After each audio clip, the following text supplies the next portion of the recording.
Ever wondered if your advertising dollar is really working for you? If your ad would have been here, you and more than 4 million people would be listening to it right now. Contact ads at xzoneradiotv.com.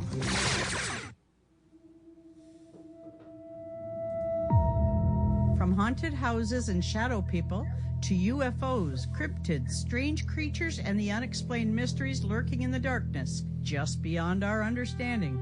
Rob's guest this hour has spent years exploring the strange side of reality, investigating the bizarre, the paranormal, and the things many people experience but few dare to talk about. Joining Rob is author, investigator, and paranormal researcher Jason Offutt of jasonoffutt.com. Through his books, investigations, and first-hand experiences, Jason has examined ghosts, monsters, UFOs, sightings, supernatural encounters, and the hidden mysteries that continue to challenge science and conventional belief. Are we truly alone? Are ghosts echoes of the dead, or something far stranger? And what secrets may still be hiding in the shadows of our world? Tonight, we open the door to the unknown. This is the X Zone Radio Show on the CanCom Broadcast Network, the X Zone Broadcast Network, Classic 1220 CFAJ AM, and the affiliates worldwide. And here is the host of the X Zone Radio TV show, Rob McConnell.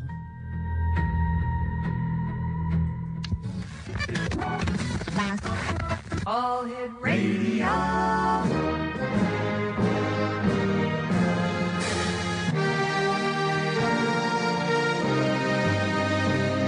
Welcome to the X Zone, a place where fact is fiction and fiction is reality. Now, here's your host, Rob McConnell.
And welcome to the X Zone, everyone.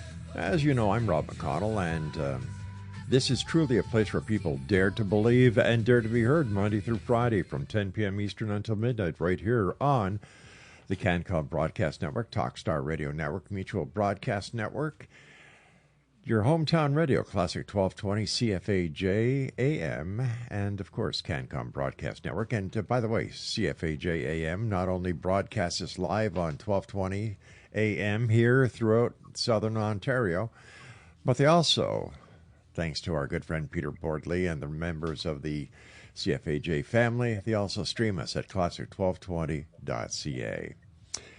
As Laura said in the intro, Jason Offutt is my special guest this hour. And Jason, first of all, welcome back. And for listeners meeting you for the very first time, who is Jason Offutt and how did your journey into the paranormal begin? Well, first, I want to say I loved that intro. It made me sound interesting. Well, you are.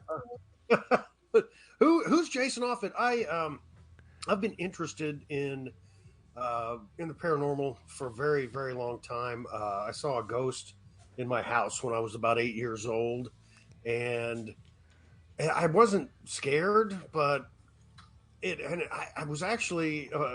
I actually really appreciated seeing this full-bodied apparition. Mm-hmm. It was a little boy, so maybe that's why it didn't scare me. But it made me realize that there were things out there that we didn't have answers for yet. And I've been interviewing people about their encounters for the past 30 years at least. Can you take me back to that time when you were 8 years old and what that ghostly encounter was like? Well, I grew up on a farm, Mm-hmm. about 6 miles away from from the nearest town, and it was an old farmhouse. I walked out of my bedroom one afternoon, and I walked into the hallway Mm-hmm. in front of my on the other side of my bedroom door, and because that's where we kept our books, and I was probably going for the World Book Encyclopedia, the D book, to Oh look up my gosh, I dinosaurs. remember those. Right. Yeah. And I practically wore out the dinosaur part.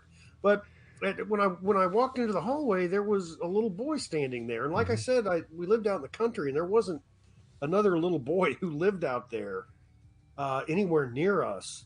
And he was wearing a blue flannel shirt and blue jeans, and he had brown hair parted on the left side, and I could see the bookshelf through him. Wow. And we stared at each other. I mean, it seemed like forever, but it could have been Mm-hmm. 3 seconds, could have been 10. I don't know. But at one point he blinked, and that broke the shock I was in. And I turned around and walked back into my bedroom, shut the door, and I didn't talk to anybody about it for 30 years. You said that you looked right through him and you could see the bookcase. At that moment, when you realized that you were seeing a ghost, how did you feel? It, like I said, it wasn't fear. Mm, It was more surprise than anything. right. Because I knew about ghosts. I'd watched plenty of plenty of movies with ghosts in them, but I never expected to see one. And at that moment, I didn't know if they were real or not. And then I saw one, so yes, I immediately knew they were real. I was more curious than anything. Mm. Yeah, I was more curious. Now, was that your only encounter with not only this ghost or this young gentleman that you saw, or were there other ghostly apparitions that you observed over the years?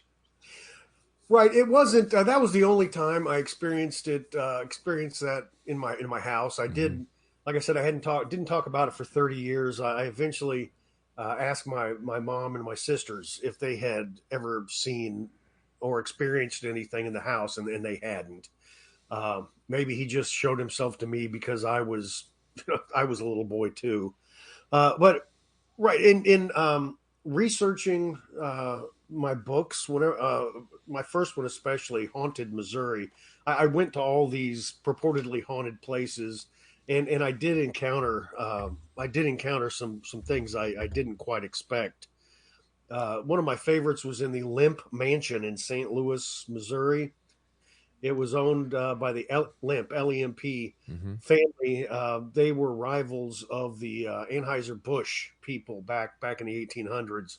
They had their own brewery, and there were a lot of deaths in this mansion, a lot of suicides, and one of the suicides specifically was William Limp Jr. He was depressed and gotten divorced, and he was going to kill himself. And he had a dog, a Doberman Pinscher, and he ended up killing it first because he knew nobody Ooh. else liked it and nobody would take care of it. So he shot the dog, then he shot himself. And throughout the years, people have seen a dark figure wearing a hat and cloak like William Limp Jr. had, and they would hear a dog in this building. And now the building has been for quite a few years now a bed and breakfast, and people will hear dog, paws on the nails of the dog clicking on the hardwood floor as it runs through the room, and even if the room's covered by a rug. When I was investigating that, I took a friend of mine who was in St. Louis. He lives in St. Louis, and with his wife, and they came with me to the Limp Mansion, and they stayed downstairs to have a glass of tea while I was up wandering the place. And I ran into a cold spot upstairs where the servants' quarters were. It had not been refurbished or anything. It wasn't used. and it was hot. It was in the summer, and I was sweating buckets. And I walked down a hallway, and all of a sudden, it dropped. The temperature dropped enough to where I stopped sweating, and I got goose pimples on my arm. And I stepped back and started sweating again. Stepped into it. I got cold. I did this 2 or 3 times until whatever was causing it got upset with me and left. But when I went down, the most interesting part is when I went downstairs. My buddy's wife, I asked how they were doing, and my buddy's wife said the weirdest thing happened. She knew nothing about the story of the dog, but she said, I was standing here, she was wearing shorts, and she said, a dog rubbed up against my leg, and I bent down to pet it, and there wasn't a dog there. That's freaky. Yeah, a couple of really cool things happened in that building. I've got about 2 minutes before I have to go for my first break. But tell me, based on all the years that you've been researching ghost hauntings, things that go bump in the night, what is your best explanation of what a ghost is? Oh my! It's this spirit of the dead here for some reason, whether they're they don't know that they're dead, or that they've got some unfinished business, or maybe they just didn't want to go. But I really think that I don't like the hardcore Christian view that they're demonic entities. I really think that ghosts are nothing to be afraid of. If it is a ghost, it's just somebody who's passed on. Do you think that the hardcore Christian way of looking at ghosts is because as long as there is that fear associated with ghosts, then there's partial control over the person who believes in the ghost, that if they continue their episodes chasing ghosts, researching ghosts, communicating with ghosts, then they will need absolution, and this is one way that the church maintains the flock under control? Absolutely, 100% on that. Religion, I think pretty much all religions, I hope I don't offend too many people, but they're based on fear. Yeah. We have this peaceful, gracious deity, but don't make him mad because you'll go to hell. Well, if let me see, if God was to have a $1.6 billion slush fund that people can write to the great attorney general in the sky and present their case, maybe things would change. No? Maybe, yeah. Leaning that way, talking about that way, I was really surprised that you were playing the anthem at the beginning of the show still. Well, you know what? I have a lot of respect for a lot of great people in the United States, yourself, and many of our listeners and many of our guests who, to me, will always be friends and allies. Most Americans love we love Canada, and it's my way of showing respect. Oh, I appreciate. Yes, we all appreciate that. Thank you. All right, you take care, my friend. You and I have to take our first break. We'll be back on the other side as the X Zone continues with my special guest, Jason Offutt. His website, www.jasonoffutt.com. The X Zone, a place where people dare to believe and dare to be heard, Monday through Friday from 10 p.m. Eastern until midnight. Right here on the CanCom Broadcast Network, and of course, your hometown radio, Classic 1220 CFAJ AM, streaming us at classic1220.ca.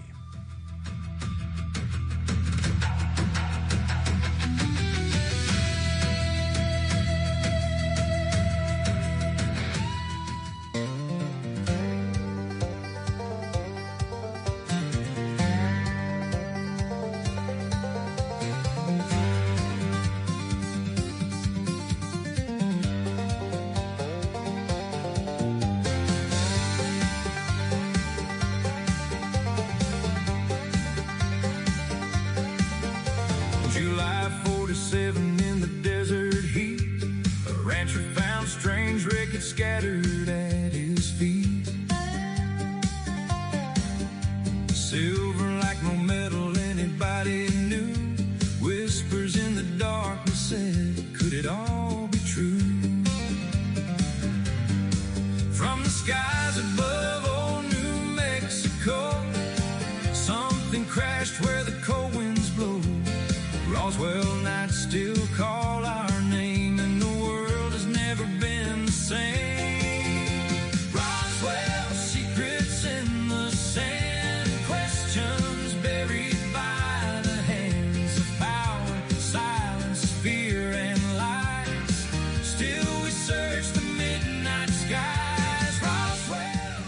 Jason Offutt is our guest this hour, Exonation. www.jasonoffutt.com. That's JASONOFFUTT.com. Jason, what is your favorite aspect of the paranormal that you write about and that you enjoy researching? Well, I mean, ghosts have always, like I said, ghosts have always interested me.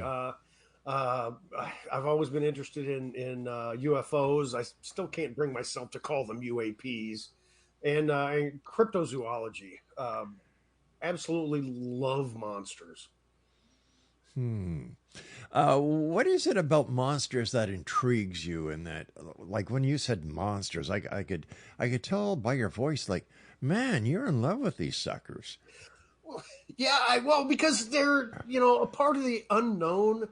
That to me is depending on the monster, of course, but there's something to me that is tangible, can be tangible.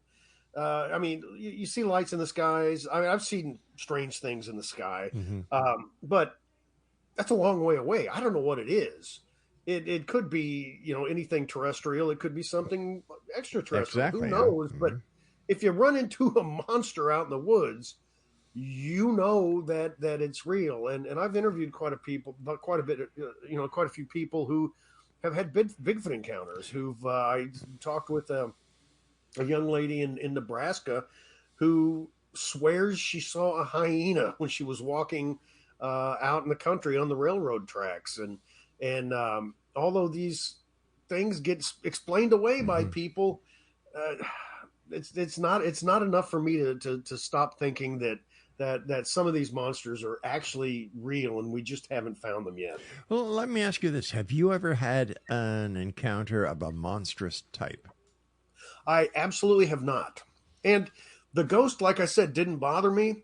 I think if I was walking in the woods in the evening and 8 to 9 foot tall, 800-pound, hairy guy suddenly stepped in my way, I that would bother me a lot. Geez, for a minute there, I thought you were talking about a girl I used to go out with. Well, yeah, we must have gone out with the same girl.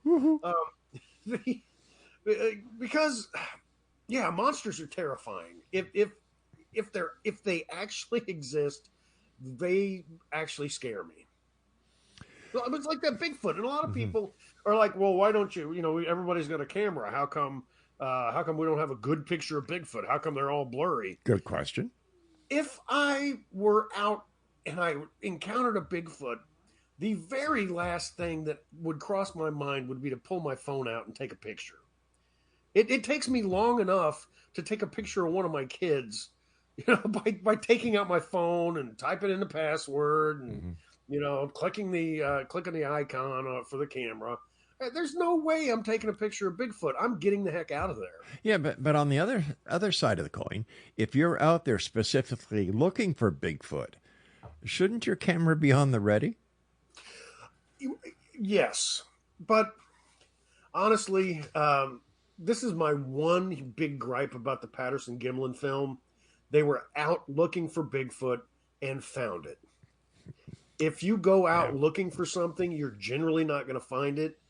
Bigfoot, ghosts, whatever, going looking for the Loch Ness Monster, all of these things, you're generally going to fail because it's an accident to encounter these things. That's one way of looking at it, and it's a very good way of looking at it because many people that I know, including myself, I've gone on ghost tours. 95% of the group sees a ghost. I don't. We go out on UFO surveillance missions. 95% of the people see something in the sky that they attribute to being a UFO. I'm sorry, I don't. And I'm wondering how much of the person's will and desire to have this encounter actually plays a part in it. It does a lot. They're seeing what they want to see. Like you said, it's going on a ghost hunt or a Bigfoot hunt. Or a UFO, looking for something. You're expecting to see that. So if you hear, something knock in the woods, oh my gosh, it's a Bigfoot knock. Or if you smell a skunk, oh, it's got to be a Bigfoot. Well, no, it's most probably a skunk. Weird lights in the sky. Yeah. You're expecting to see something, so you do see something.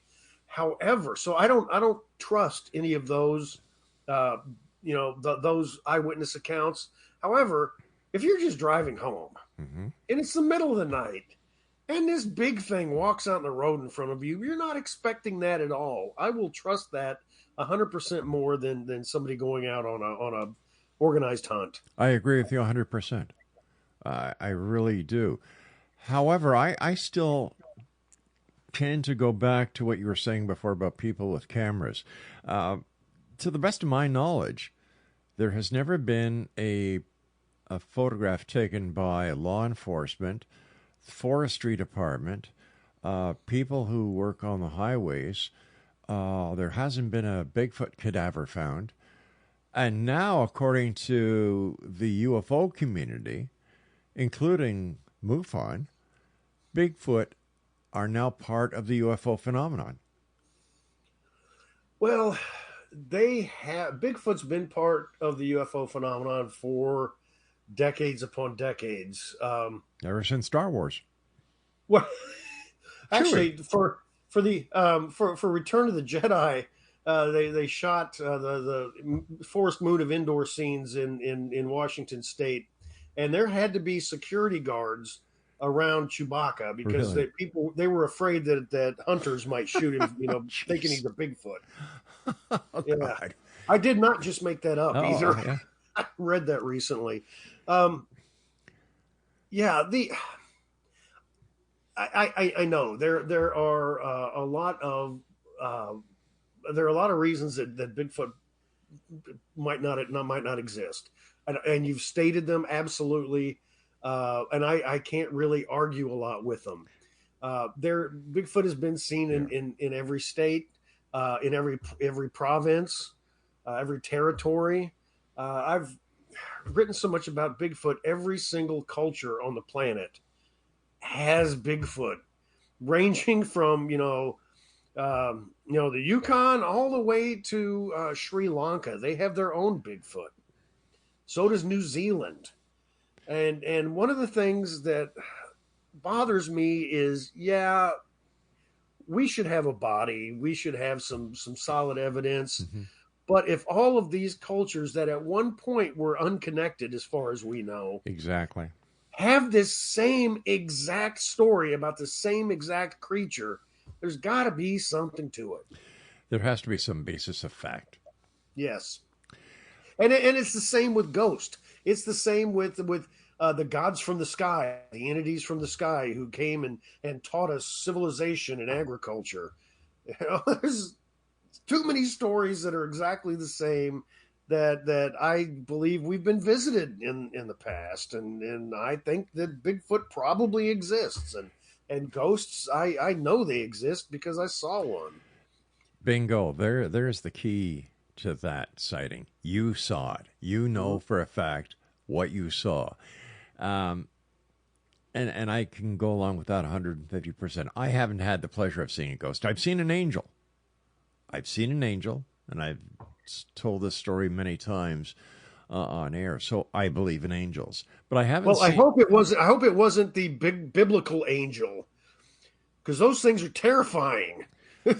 No, it wasn't. It was a very nice and a very good and positive experience. And in fact, maybe I'll tell it to you guys as soon as we come back from the break that we're coming up to in about 3 minutes. But I'm going to make a psychic prediction here.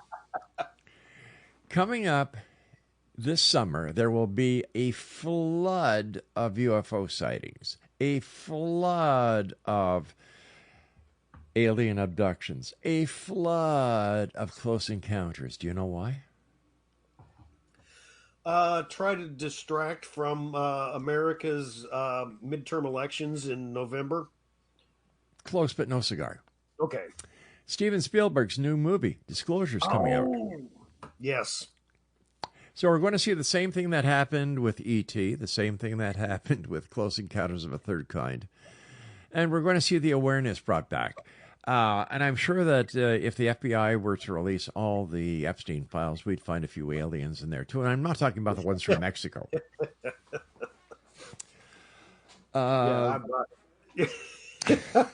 That's a whole different show now, isn't it? A whole different show. Yeah, let's not go there. How many books have you written all told now, Jason? Including a couple of biographies, a humorous travel log, a parody book, and 6 novels. I have written 21. My 21st one comes out in September. So what do you do with your off time, if you get any? Well, here's the thing with writing that I tell anybody who asks me about my writing routine and how to get something published is keep at it. Yeah. I write 2 hours a day, same time, 3 to 5. Mm-hmm. And then that's it. I'm done. The rest of the day, I work during the day. I cook for my family. I hang out with the family at night. But those are my hours that I spend. And then I teach at a university, so I have summers off and I have a month off in the winter. So I get a lot of research and writing done then. And still, you find time to come on the show and speak with us, which I appreciate so much. Well, I love being on the show, Rob. I love talking to you. Oh, thank you very much, my friend. When we come back from this break, I'd like to talk to you about one of your books. The title has always interested me, Darkness Walks, the Shadow People Among Us.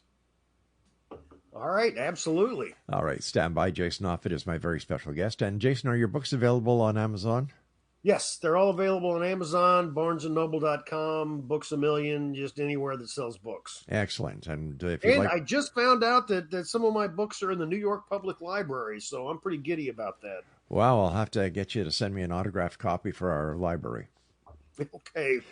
Jason Offutt is my special guest. JASONOFFUTT.com is his website, and Jason and I will return on the other side of this break as the X Zone continues with yours truly, Rob McConnell, from our broadcast center and studios of the CanCom Broadcast Network in St. Catharines, Ontario, Canada, just up the street from your hometown radio, Classic 1220, CFAJ AM, and they stream us at classic1220.ca. We'll be back. Don't go away.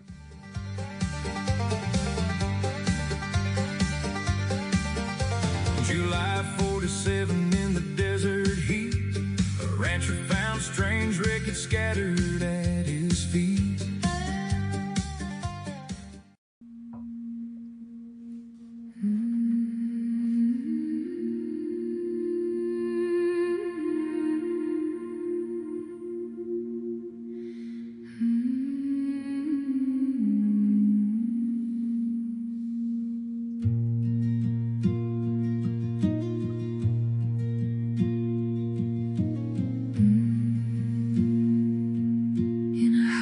Of dragons and candlelight,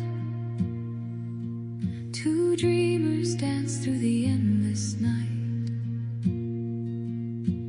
Oberon called to the ancient skies.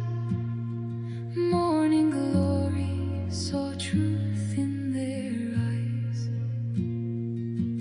From the forest deep to the ocean foam,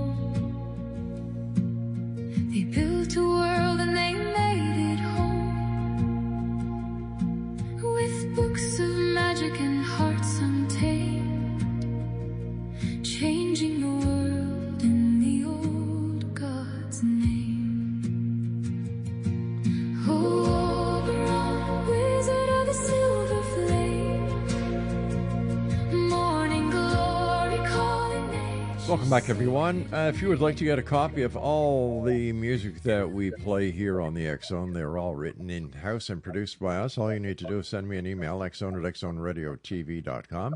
And I believe there are 20 songs on each CD volume that we have, and each volume is $15.95, and that includes shipping, postage, and handling. Jason Offutt is our special guest, www.jasonoffutt.com. Jason, tell me more about Darkness Walks, the Shadow People Among Us. Well, something else that I noticed in my house when I was a kid. Noticed it to the point to where I was still peeing the bed at 10. Mm-hmm. Yeah, that's something exciting to talk about.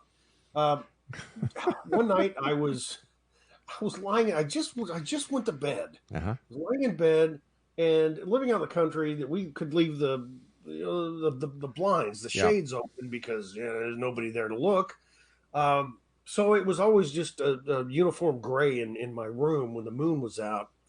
And I mean, I was sitting there and I lay back down and I could see my bookshelf, my personal bookshelf, the Farrah Fawcett poster, the one with the red bathing suit. That's how old I am. Now you're bringing back memories. Oh yeah.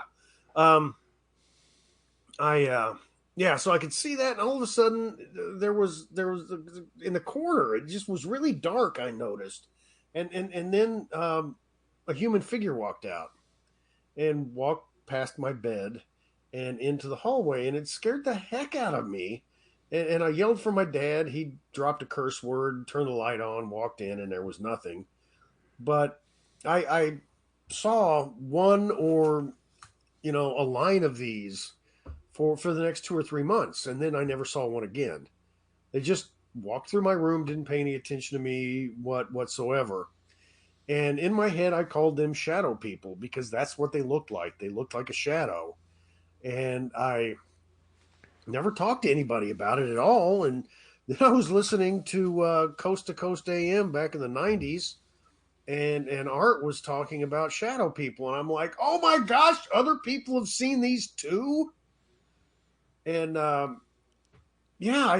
started talking about it, and I eventually wrote a newspaper column called From the Shadows, where every week I wrote a paranormal story, and I wrote one on my shadow person encounter, and I got flooded with letters and emails of people who'd encountered the same thing.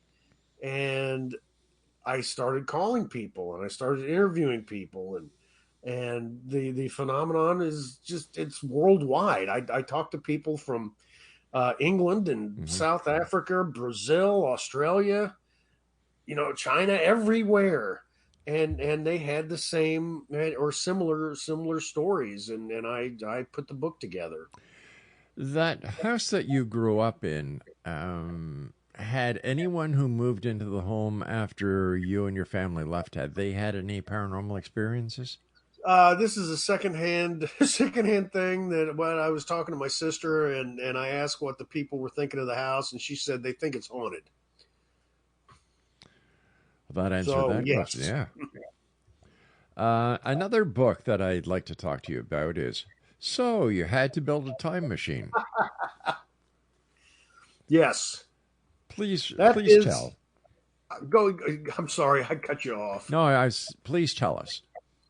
Oh, I've always been fascinated with time travel, and I usually when I get ideas for books by thinking I want to write a book on this, so I write a book on this, and I wrote a book on time travel, and it was sort of a CERN type collider right. that was in Missouri, and it caused all sorts of interdimensional and time distortions, and group of people who didn't know each other, there were 4 of them, started experiencing strange events, and they got sucked into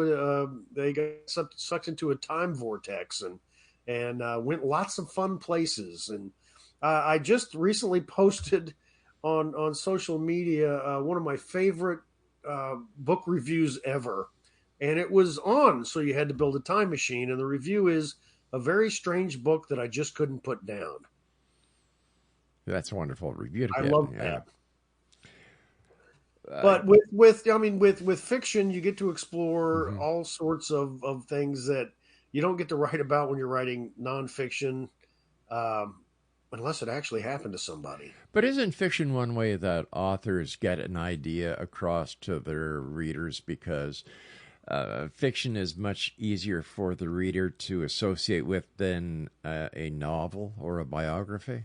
Oh, absolutely. Yeah. And that that was used by Rod Serling with the Twilight Zone. Yeah. He wanted to make a political and social commentary, and he figured that he would be able to do it under the guise of science fiction and horror and fantasy, and absolutely he was able to. And it was the same with Gene Roddenberry. The original Star Trek was such a political and social show about social commentary, but it was under it was under the science fiction banner, so he could get away with anything.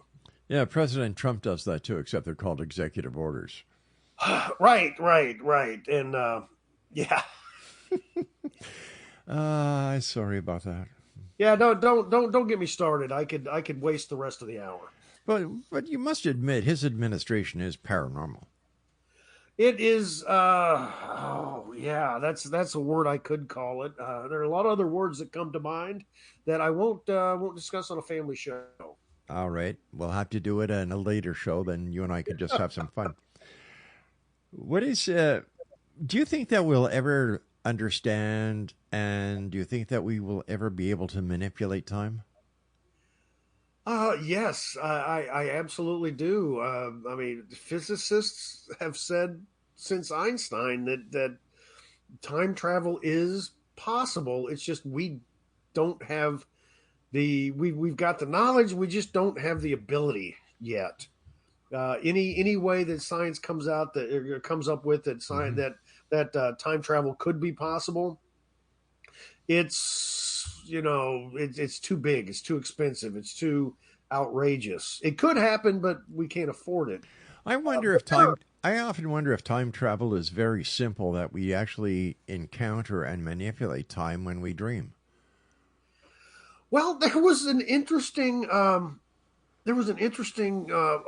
that I read about a scientist recently who said that dreams might be us having adventures in a parallel universe, which I thought was interesting.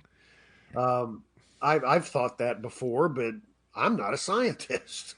Well, I too think that science is on the cusp of whether they realize it or not, thanks to quantum physics and quantum mechanics, that we're going to start understanding and opening up an entire can of worms.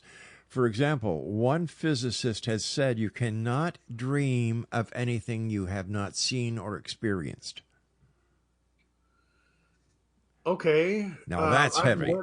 I've never physically been bitten by a vampire before, but I have been in a dream, and I felt it, and I felt myself getting weaker, and then I was a vampire, and I could taste the blood when I bit somebody else. Now, how do we know that in a previous life or in another dimension or another universe that you were not a vampire? I know, I very well could be. Yeah. I'm not saying I wasn't or I'm not somewhere else. Yeah, I'm the kind of guy who has lucid dreams, and I can have a dream within a dream within a dream within a dream. And I know by the third dream that I'm involved in one of my lucid dream experiences, and I just have a blast. Because I know no matter what I do, it's a dream. Yeah, I've only had one lucid dream, and that was the vampire one. I would love to have one where I was able to control things. I think that would be a whole lot of fun. It is. Yeah, but I dream a lot of times of alien invasions that I'm fighting off, or zombie apocalypses, and I mean, sure, I've written about both of those things. I've watched movies about both of those things, but I've never experienced them. That you know of. That I know of, exactly. Oh, these are great times we live in, and with everything that is going on in the world today, it's always exciting to get onto the app. Well, I know it is for me. First thing in the morning, I check the news feeds to see what's happened overnight. Because I really believe that one of these days, something out of this world is going to happen that is going to catch each and every one of us off guard. And yet, when we take a deeper look into what it was, it's been staring at us in the face all these years, except it's just never all clicked in. Does that make sense? Yeah, no, I feel exactly the same way. I think the same thing. I look at the news every day, and I look for a couple of things specifically, but that's one of them. Yeah. What has happened overnight that could change the world, and it's going to be there one day. Change the world for the better. Yes, absolutely. There are I don't remember the name of the report that was done back in the 50s or 60s, that if people knew, if society knew that aliens existed, society would collapse, because church would collapse, and people wouldn't do this, and they wouldn't. I don't believe that at all. I think absolutely people would be like, yeah, I get that. What are we going to do next? And I think it would change the world for the better. You and I have to take our final break. Please stand by, Jason. Great talking to you. And Exo Nation, if you'd like to find out more about Jason, visit his website, www.jasonoffutt.com. And all his books are available on Amazon.com. Just go to Amazon.com and in the search engine, type in his name, Jason Offutt. We'll be back as we wrap up this hour here in the X-Zone with yours truly, Rob McConnell, from our broadcast center and studios in St. Catharines, Ontario, Canada, on the CanCom Broadcast Network and your hometown radio, Classic 1220, CFAJ AM, who also stream us on classic1220.ca. From the forest deep to the ocean floor, they built a world and they made it home, with books of magic and hearts untamed, changing the world in the old God's name.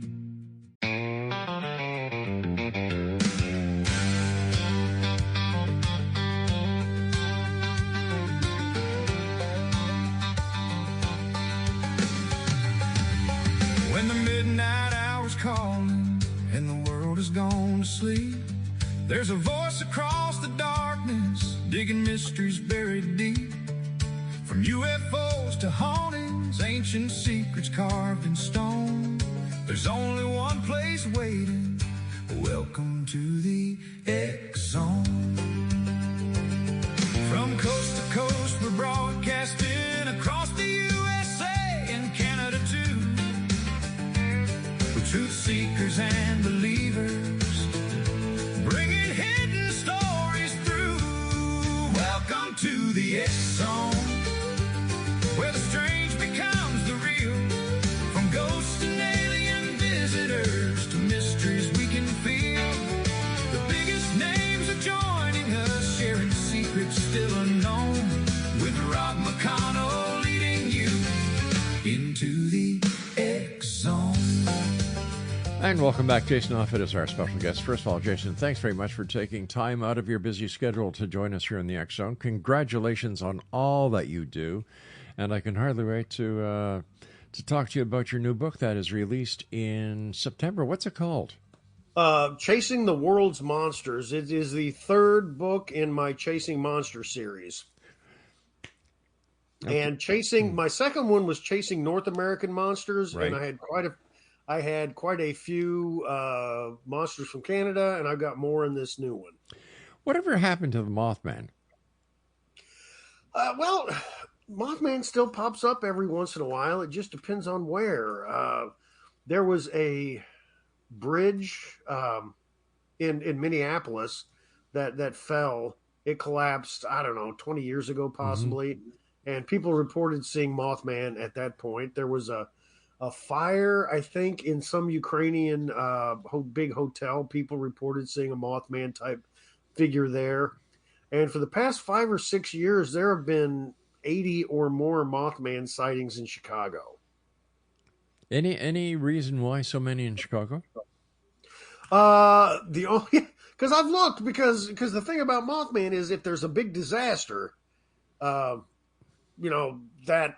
why he shows up. And the only thing I can find in Chicago during that time is the record of the Bears and the White Sox. Then there should be a Mothman in Washington, D.C. Yeah, there absolutely should be. Yeah. In your opinion, why are monsters, UFOs, ghosts, and all things paranormal still such a grabber of the population? Why is the population still so interested after all these years in the things you and I talk about? Well, it's the unknown. Humans are fascinated by the unknown. It's a challenge. It's a mystery. You know, we like to solve those. We like to. It's the same way we like watching TV shows and reading novels that are murder mysteries. You know, except for they tell us who did it at the end. We haven't found out who did it at the end in all of these. Just sitting here in my office at home, I'm looking at Chariots of the Gods up on my bookshelf. Oh, Von Däniken, yeah. From Van Däniken, and I'm looking at Unidentified Flying Objects by Edward J. Ruppelt. Yeah. A couple of classic, esoteric books, and we still don't have answers for those. Although Van Däniken, he got a lot of criticism, but he also said a lot of things that made people think. And it was that mystery. There's a lot of questions that we haven't answered yet. And one of the things that frustrate me, and I'm gonna name a name, Neil deGrasse Tyson. Yep. I love Neil deGrasse Tyson. He can take such a complicated topic and brilliantly break it down for anybody to understand. That is a gift. Yes, it is. Yeah. But the way and I've listened to a number of interviews that he's done on his new book about aliens, and he's missing a couple of important parts, because he's discounting the fact that he's not discounting the fact that there may be extraterrestrials. It's just that they haven't visited us yet, and the ones who have visited us are shaped like us. You know, head, body, two legs, two arms, fingers, toes, two eyes, nostrils. And he discounts that as being extraterrestrial just because they look like us. And I don't quite understand that, because there's something called convergent evolution, where if two species that aren't related evolve in the same environment, they grow to look and act like each other. And that's been proven on Earth over and over and over again. And we're looking for Earth, or for life right now on extrasolar planets that are like Earth. Why wouldn't they grow up like us? That only makes sense. I know that's what I think, and I would love to ask him about that at some point. What's I was going through the list of books that you've written, as I said before, and one of the monsters that once again seems to have faded out from view is the chupacabras. Right, I've always been a little bit dubious of the chupacabra. I mean, there are a lot of reports of small farm animals. I mean, small, anything from goats down to rabbits and chickens. Of being drained of blood. Okay, I get that. And people have reported seeing a chupacabra, but there are a lot of wildly different descriptions of it. The thing that really sort of rubbed me a little bit wrong about the whole chupacabra, being a thing, in the 1990s, the first chupacabra reports were in Puerto Rico, and a woman saw one, and a couple of people in her neighborhood claimed to have seen it, but its description was exactly like the description of an alien in a movie that had just been released in Puerto Rico, the movie Species, with Natasha, was it Hendricks, maybe? She was a blonde woman who was an alien who came down to Earth to breed with humanity, and she turned into a green monster with claws and spikes up her back. which was the original description of the chupacabra. So it hadn't shown up before that movie was released in Puerto Rico. And every time somebody claims to have found a chupacabra, it's just like a coyote or a dog or a raccoon with mange. So I'm a little bit cool on the chupacabra. How about lake monsters? Have you done a lot of work on lake monsters? I have, and some of them I think have a lot of credibility. I'm Loch Ness, man. That's a love of mine since I was a kid. Ogo Pogo is another one. Champ is one. Lake monsters in a body of water that's that big that could keep something. They could hide in it. I'm okay with thinking that lake monsters exist, but there are a lot of lake monster reports from lakes that there's no way a monster could live in that, without it being, on top of the water all the time. And there are also lake monster reports from man-made lakes. When we look at Loch Ness and the Loch Ness Monster, with all the technology that we have today, I find it highly puzzling that it hasn't been found, if it is there. Right. There are there's still reports every year of people seeing something they can't quite explain on the surface of the loch. The lake itself is huge, and it's extremely deep. The water, there's a lot of peat in the water, so it's hard to see through. Right. So I get that. There are some interesting photographs. I think one back in the 60s or 70s that looked like a flipper, which you probably have seen. So I think there's still enough. Even though the surgeon's photo from 1934 was a fake, I think there's enough evidence to still go with there might be something there. Is it a plesiosaur? No. I mean, I'm still open to monsters from the dinosaur age still living in the ocean, but it's way too cold in Loch Ness for something like that. I wonder how many more monsters will be discovered as time goes by. Monsters that we never even dreamed, could exist. In fact, yesterday on MSN News, they had just discovered a new species of fish that had never been discovered or seen before. Right, I saw that, and there are on average about 18,000 new species discovered every year.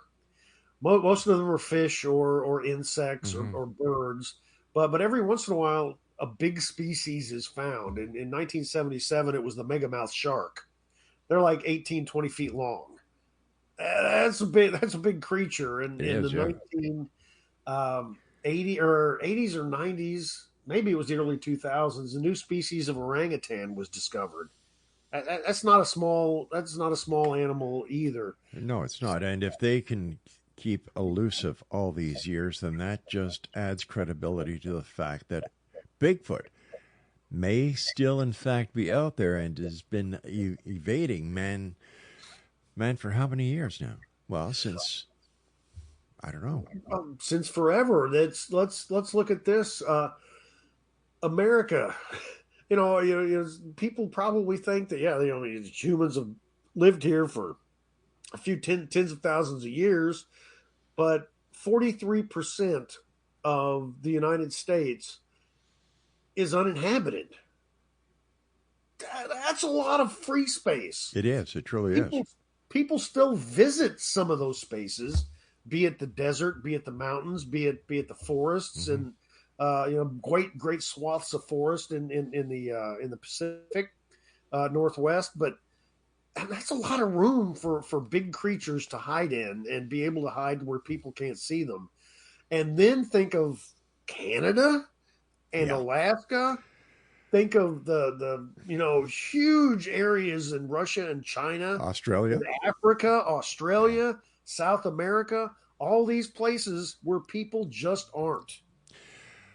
Well, I agree with you 100%, my friend, but as Tal was, whenever you're with us, time goes by so fast. So, Jason, please come back and visit us soon. I still have so many more questions I want to ask you. Continued success on everything you do. My very best to your family, and I look forward to the next time you and I meet back here in the X Zone. So until then, my friend, take care of yourself. Thank you, Rob. You're a gracious host. It's all you. Thank you, sir. And X Zone Nation, if you'd like to find out more about my guest this hour, Jason Offutt, visit his website, jasonoffutt.com. That's JASONOFFUTT.com. Well, that's it for tonight. I'll be back tomorrow night at 10 o'clock as once again we cross the time-space continuum to this place that I call the X Zone. So from everyone here to everyone out there, always remember to keep your eyes to the sky and your heart to the light. Good night, everyone. Where the strange